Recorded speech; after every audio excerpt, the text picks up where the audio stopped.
As president, I will be laser focused on creating opportunities for the middle class that advance their economic security, stability, and dignity. Together, we will build what I call an opportunity economy. And I will work to pass the first ever federal ban on price gouging on food. Wage and price controls, far from being a cure for inflation, only make inflation worse. It is a device that governments have repeatedly resorted to try to cover up the effects of their own policies. It is offered as a cure for inflation. It is not a cure for inflation. It has never been a cure for inflation. It is an alleged cure that is far worse than the disease. The media is agog with news of Vice President Kamala Harris's goals of enacting the first ever federal ban on food price increases if elected president come November. While campaigning in Raleigh, North Carolina last week, Harris discussed plans to implement specific economic policies aimed at making life easier for working-class Americans and families. Her plans include subsidizing low-wage workers and families with children, and a complete restructuring of the housing market and the pharmaceutical industry with the aim of bringing down the costs of housing and prescription drugs. However, Harris emphasized that the primary focus of these policies will be the introduction of price controls to make food more affordable. Here is a short clip from the Vice President's speech. When I am elected president, I will make it a top priority to bring down costs and increase economic security for all Americans. As president, I will take on the high costs that matter most to most Americans, like the cost of food. We all know that prices went up during the pandemic when the supply chains shut down and failed. But our supply chains have now improved, and prices are still too high. A loaf of bread costs 50% more today than it did before the pandemic. Ground beef is up almost 50%. Many of the big food companies are seeing their highest profits in 2 decades. And while many grocery chains pass along these savings, others still aren't. Look, I know most businesses are creating jobs, contributing to our economy, and playing by the rules. But some are not, and that's just not right. And we need to take action when that is the case. As Attorney General in California, I went after companies that illegally increased prices, including wholesalers that inflated the price of prescription medication, and companies that conspired with competitors to keep prices of electronics high. I won more than $1 billion for consumers. So believe me, as president, I will go after the bad actors, and I will work to pass the first ever federal ban on price gouging on food. My plan will include new penalties for opportunistic companies that exploit crises and break the rules, and we will support smaller food businesses that are trying to play by the rules and get ahead. Harris has promised to enact the first ever federal ban on price gouging on food. Price gouging is a term used to refer to the practice of increasing the prices of goods, services, or commodities to a level much higher than is considered reasonable or fair by some. To achieve this plan, Harris is planning to implement price controls on food prices when elected. Price controls are government-mandated minimum or maximum prices set for specific goods and services. Price controls have been a tool of governance for millennia. Around 4,000 years ago, the Code of Hammurabi, one of the oldest and most well-known legal codes in history, set fixed prices for goods, and 400 years ago, the Massachusetts and Virginia colonies followed suit. Governments have often imposed price restrictions during wartime, with all major participants in World War II implementing extensive price limits. In fact, broad price controls were commonly used in Western countries up until the 1970s. The last time the US government applied widespread controls was between 1971 and 1974, under the Nixon administration, following the removal of the dollar from the gold standard. If all of these examples have taught us anything, it is that price controls come at a very steep cost to all parties. The government, which must be funded to enforce the controls, companies and retailers who mostly cannot keep up with the sudden change and shifts in competition, and consumers who have to bear the cost of even higher prices and unavailability of price-controlled goods. Additionally, price control promotes disrespect for the law, as it causes widespread evasion of the set prices. Finally, when temporary controls are relaxed, the inflation that had been previously suppressed, not efficiently handled, rears its head again and is even more difficult to handle. This is why the Vice President has been facing a lot of criticism on social media for what many term a very ridiculous idea. The consensus is that Harris's plans, which Democrats are defending as a means of stopping large companies from taking further advantage of Americans and their families, is a terrible idea that will lead to nothing but hunger and widespread hunger. Ironically, especially for the same working-class Americans, she says these policies will protect. In the past and in recent times, several renowned economists have warned against such policies, citing various examples of their use and complete failure in bringing down prices. In the words of American economist, social philosopher, and political commentator Thomas Sowell, whether in France during the 1790s, the Soviet Union during the Bolshevik Revolution, or in newly independent African nations during the past generation, governments have imposed artificially low prices on food. In each case, these led to artificially low supplies of food and artificially high hunger. Milton Friedman, American economist, statistician, and recipient of the 1976 Nobel Memorial Prize in Economic Sciences, felt just as strongly against price controls. As he argued in several of his iconic speeches about inflation and how not to control it, price controls ignore the fundamental source of inflation, excessive expansion of the money supply, and eventually make the problem worse. Not only do the controls often result in shortages of goods, but when they are removed, the inflationary pressures that have been bottled up artificially tend to explode. Here is an excerpt from one of his speeches from decades ago that resonates quite nicely with what's happening to the U.S. economy today. Wage and price controls, far from being a cure for inflation, only make inflation worse. It is a device that governments have repeatedly resorted to try to cover up the effects of their own policies. It is offered as a cure for inflation. It is not a cure for inflation. It has never been a cure for inflation. It is an alleged cure that is far worse than the disease, because its effect is to repress the symptoms, to repress the consequences of the more basic force. I always say that if you want to analyze wage and price control, the simplest analogy that brings it home is to think of a kettle on your stove in which there's water, and the water is boiling. It's got a cover on it, and the boiling water is threatening to throw the cover off.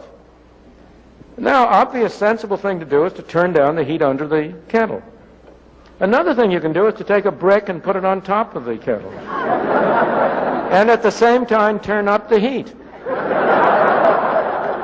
That is precisely what President Nixon did in 1971, when he simultaneously put a brick on top of the kettle by freezing prices and wages, and at the same time launched on a more expansive monetary and fiscal policy which turned up the heat under the kettle. And what happened? The lid of the kettle blew up. You held it down for a little while, and then you had a 12%, 13% inflation. That has been the experience every time, not simply over the last 20, 30 years, but for 2,000 years. Emperor Diocletian tried the same thing in Rome 2,000 years ago with identically the same results. So I have nothing but a negative opinion about wage and price control. From an economic perspective, price controls disrupt the natural flow of the market, leading to inefficiencies and unintended consequences. In Man, Economy, and State, Murray Rothbard argues that in a free market, prices are determined by voluntary exchanges between buyers and sellers, reflecting the scarcity of goods and services and consumer preferences. When governments impose price controls, this delicate balance is thrown off, leading to a range of negative outcomes. Rothbard, along with many other economists and historians, points out that these consequences often include shortages, reduced incentives for production, and corruption. Moreover, price controls infringe on individuals' rights to freely negotiate the prices of their goods and services. Such regulations are seen as a form of coercion, where the government forces people to sell or buy at prices they would not have chosen voluntarily.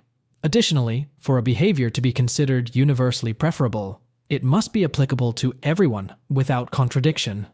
Price controls fail to meet this criterion as they impose arbitrary restrictions on some sellers while benefiting others, buyers, creating a conflict of interest that cannot be universally justified. In a recent interview with Chris Marcus on Arcadia Economics, Miles Franklin president Andy Schectman also weighed in on the issue.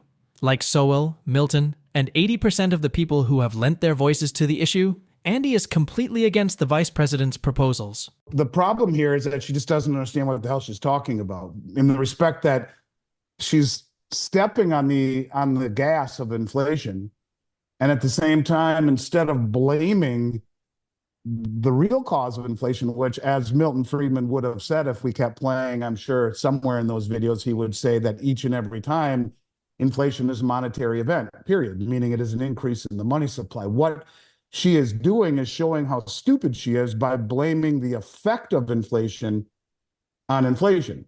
In other words, it is the increase or the inflating of the money supply that creates inflation. And that is each and every time, as he says, a monetary event. It is not greedy. And she doesn't even know how to say it. She said it last night, price gauging.